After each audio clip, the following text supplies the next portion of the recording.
Avis vascular centre మన దేశంలోనే the best varicose vein hospital. ఏడు కావాలండి? మీ హోటల్లో వేడి వేడిగా ఉన్నాయి, చల్ల చల్లగా ఉన్నాయి, వేడి చల్లగా ఉన్నాయి. అర్జెంట్ గా చెప్పుకో. మీకు డబ్బులున్నాయా? ఊళ్ళో వాళ్ళందరితో పాటు నీకు కూడా ఎదవలా కనిపిస్తున్నానా? గుండు బద్దలు కొడతాను నా కొడక, కుస్తా బహారైపోతావు. చూసావా, అసలు సిసలైన రిజర్వ్ బ్యాంక్ ఆఫ్ ఇండియా 100 రూపాయల నోట్లు చూసావా? వెనకటికి ఎవరో రూపాయి నోట్లతో పొయ్యి వెలిగించుకుని కాఫీ కాచుకు తాగారట. ఆ తర్వాత నేనే 100 రూపాయల నోట్లతో బీడీ వెలిగించుకున్న మగాణ్ణి. గుడ్ మార్నింగ్ పెట్టిన కొడక. అన్నయ్య, వాడు ఎవరో మాత్రం నీకు తెలుసా? వాడు ఎస్పీ గారి మేనలుడు అన్నయ్య. ఉత్త వెధవ. వాడిని చూసి ఎస్పీ గారు భయపడేవారు. వీడు దబాయించి ఆయన చేత పనులు చేయించుకోవడం కూడా నేను చూశాను. బ్లాక్మెయిల్ చేయటం. ఒక్క నిమిషం నన్ను ఎస్పీ గారు మాట్లాడతారు. ఈ ప్రపంచంలో నాకు చేదొచ్చిన విద్య అదొక్కటే. అది కూడా చేయొద్దంటావేంటి? మర్యాదగా మాట్లాడు.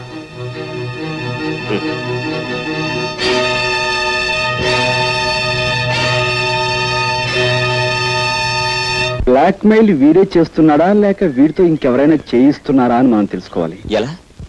ఆ విషయాలన్నీ నాకు వదిలేయండి. ఇదిగో బాబు, కొద్దిగా అగ్గిపెట్టి.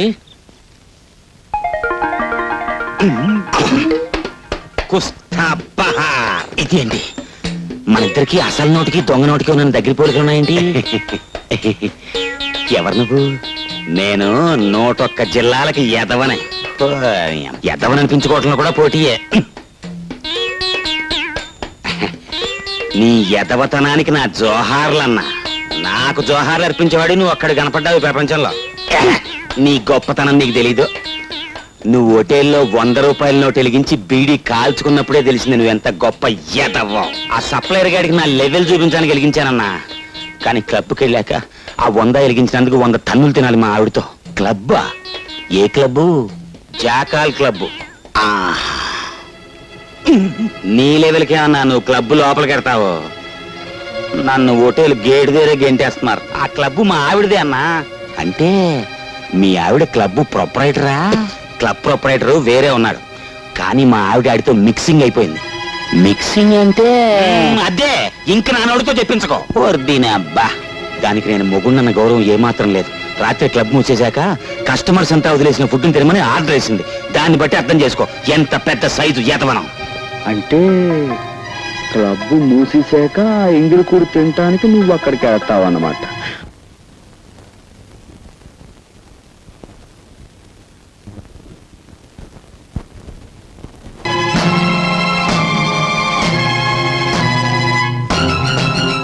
నా ఇష్టం వచ్చిన వాడితో ఆడతాను, పాడతాను.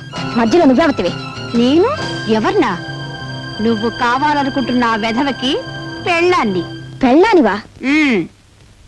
పెళ్ళం? నువ్వు అతనికి పెళ్ళం, అతను నీకు మొగుడు. అసలు నీలో పెళ్ళానుకుండవలసిన లక్షణం ఒక్కటైనా ఉందా? మొగుడు ఎంగిలి పళ్ళాల్లో తింటూ ఉంటే చూస్తూ ఊరుకోవడం పెళ్ళం లక్షణమా? తలకి నూనెలా పెట్టుకోకుండా మాసిన గుడ్డలతో ఊరంతా బికారామల్లా తిరుగుతూ ఉంటే చూస్తూ ఊరుకోవడం పెళ్ళం లక్షణమా? సరే, అతను తప్పు చేశాడే అనుకో, అందుకని బూటకాలతో తన్నడం అది పెళ్ళం లక్షణమేనా? అతను నీ మొగుడు అంటున్నావు కాబట్టి వెళ్ళిపోతున్నాను. నిజంగా జీవితంలో నాకు అతను లాంటి వాడు దొరికితే నీలాగా భ్రష్టురాల్ని కాను. అతనితో హ్యాపీగా జీవితాన్ని పంచుకుంటాను. వస్తా. పెద్ద సావిత్రి వచ్చింది నాకు బుద్ధి చెప్పడానికి. నువ్వా? రాత్రి అంత గొడవ జరిగాక మళ్ళీ నన్నెందుకు పిలుస్తావు? పిలవకి ఏం చేయమంటావు చెప్పు. అసలు రాత్రి నీకు ఎన్నో సంగతులు చెప్పుకోవాలనుకున్నాను, కానీ అది ఇంత మూలాన్ని నోరు మూసుకోవాల్సి వచ్చింది. మరే రాత్రి నీ మాటలన్నీ విన్నాక నేను ఓ మొగుణ్ణి అన్న సంగతి నాకు జ్ఞాపకం వచ్చింది. అది కాకుండా నీకు పెళ్లి కాకపోయినా మొగుణ్ణి ఎట్ట గౌరవించాలో, ఎట్ట లాలించాలో, ఎట్ట బుజ్జగించాలో నీకు తెలిసినంతగా ఇండియాలో ఎవరికి తెలియదు అనిపించింది. అంచేత నువ్వు అంటే మన ఇద్దరం పెళ్లి చేసుకుందాం. నేను అంటే మాత్రం నీ పెళ్ళం ఊరుకుంటుందా? ఇదిగో దాని సంగతి ఎత్తకో, దానికి విడాకులు ఇచ్చేస్తాను నువ్వు అంటే. సరే, నేను అంటాను, మరి మా పెద్దోళ్ళు ఒప్పుకోవద్దు. మీ పెద్దాళ్ళు నొప్పింది ఎంతసేపు? కుస్తా బహార్. నిన్నే పెళ్ళాడాలని నువ్వు పుస్తకం ముందు అనుకుంటుంటే ఇప్పుడు ఈ ఉడతమొహం పెడతనా ఊరుకొని తీసుకొచ్చి పెళ్ళాడతానంటావా? వీడు చంపేస్తాను. నువ్వన్నది నేను ఉడతమోహం పెడతనా కొడుకునే కావచ్చు, కానీ నా మనసు మాత్రం మడత మంచం లాంటిది. అవును మావా, ఇతని మొహం దరిద్రంగా ఉన్నా మనసు మాత్రం మడత మంచం లాంటిదే. నువ్వు ఇప్పుడు మా అమ్మాయిని పెళ్లి చేసుకుంటే మీ జ్యోతి మా ఇల్లు పీకి పంది రాస్తుందేమో. ఏయ్! అది ఇల్లు పీకి పంది వేస్తే ఆ పందిట్లోనే దాన్ని కుక్కలా కట్టేసే బెమ్మ రహస్యం నా గుప్పిట్లా ఉంది. కుస్తా బహార్. ఆ గుప్పిట్లో ఉన్న రహస్యం ఏంటో చెప్పు నాయన. ఐఎమ్ సారీ, నేను చెప్పను. నువ్వు చెప్పకపోతే మా వాళ్ళు నీకు ఇచ్చి పెళ్లి చేయరంట. నీ గుప్పెట్లో ఉన్న రహస్యం ఏమిటో చెప్పులెవరు? సెడం జాగ్రత్తగానండి. చూడండి, నువ్వు కూడా జాగ్రత్తగా చెప్పు. చెంచల్ చచ్చిపోయినని చెప్పి జ్యోతి దాని ప్రియుడు కలిసి నా చేత మా మామయ్యని బ్లాక్ మెయిలింగ్ చేయిస్తున్నారు. అసలు నిజం చెప్పాలంటే చెంచల్ చచ్చిపోలేదు, బతికే ఉంది. అవును, బతికే ఉంది. నా కళ్ళతో చూశాను, బతికే ఉంది. పోయినా కొడక కొయ్, ఆ ఆడ కుదుర్చావని మేము అంతా చూసావురా. బా, అదే పొరపాటు. అది చెంచల్ శవం కాదు, మరి? వేరే అమ్మాయి శవం.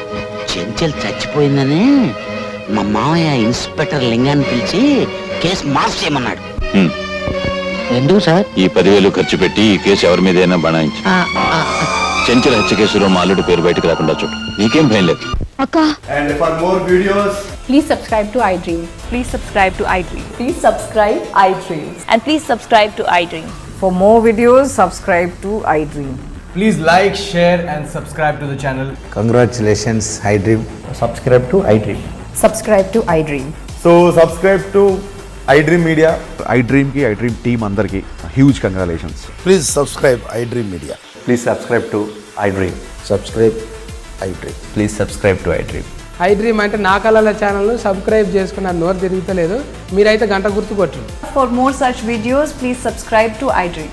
Subscribe to iDream. Please subscribe to iDream. Please subscribe iDream Media. Please do subscribe to iDream. Please subscribe to iDream Media. For best entertainment and information please subscribe iDream.